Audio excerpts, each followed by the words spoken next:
สื่อออนไลน์แนะนำการใช้งานระบบ ThaiFact Cat Certification System หรือชื่อย่อ TFCC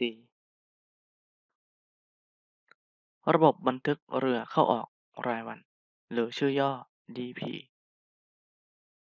ขั้นตอนการทำงานเจ้าหน้าที่ท่าเทียบเรือตรวจสอบและปรับปรุง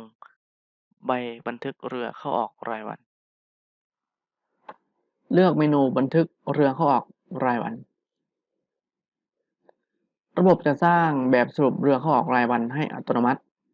หลังจากที่เจ้าหน้าที่ท่าเทียบเรือได้ทำการบันทึกข้อมูลการเข้าท่าจากระบบบันทึกเรือเข้าออกท่าเรียบร้อยแล้ว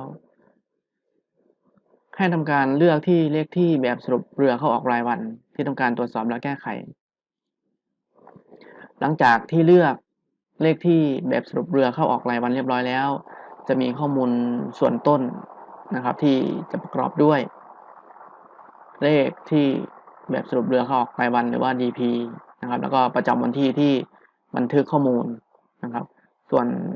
ฝั่งขวามือก็จะเป็นชื่อท่าเทียบเรือนะครับ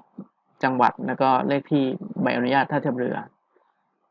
ส่วนข้อมูลเรือนะครับก็จะประกอบด้วยข้อมูลเรือประมงหรือว่าเรือขนถ่ายที่เข้าท่านะครับประจำวันที่ที่ทำการบันทึกนะครับโดยนะครับเจ้าหน้าที่ท่าเทียบเรือเองสามารถที่จะกดปุ่มนะครับทางขยะสีแดงนะครับเพื่อทำการลบข้อมูลเรือประมงที่ทำการกรอกข้อมูลผิดอย่างเช่นกรอกวันที่เข้าท่าผิดก็สามารถที่จะกดทางขยะสีแดงลบออกไปได้นะครับก็ทำการกดปุ่มลบไปได้นะครับจากนั้นเมื่อมีการกรอกวันที่เวลาเข้าท่าหรือว่าวันที่เวลา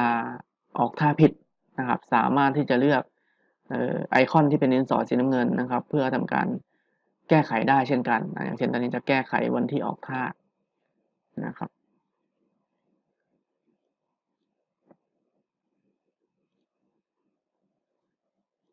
แล้วก็ตกลงกดบันทึกนะครับเวลาออกท่าที่ได้แก้ไขเมื่อสักครู่นะครับก็ทำการเปลี่ยนแปลงให้นะครับจากนั้นทำการกดปุ่มบันทึกเพื่อบันทึกข้อมูลนะครับที่ทำการแก้ไขถ้ากรณีที่กรอกข้อมูลนะครับการเข้าท่าผิดทั้งหมดเลยนะครับก็สามารถที่จะกดปุ่มยกเลิกนะครับเพื่อทำการยกเลิกใบแบบสรุปเรือเข้าออกรายวันนี้ได้นะครับ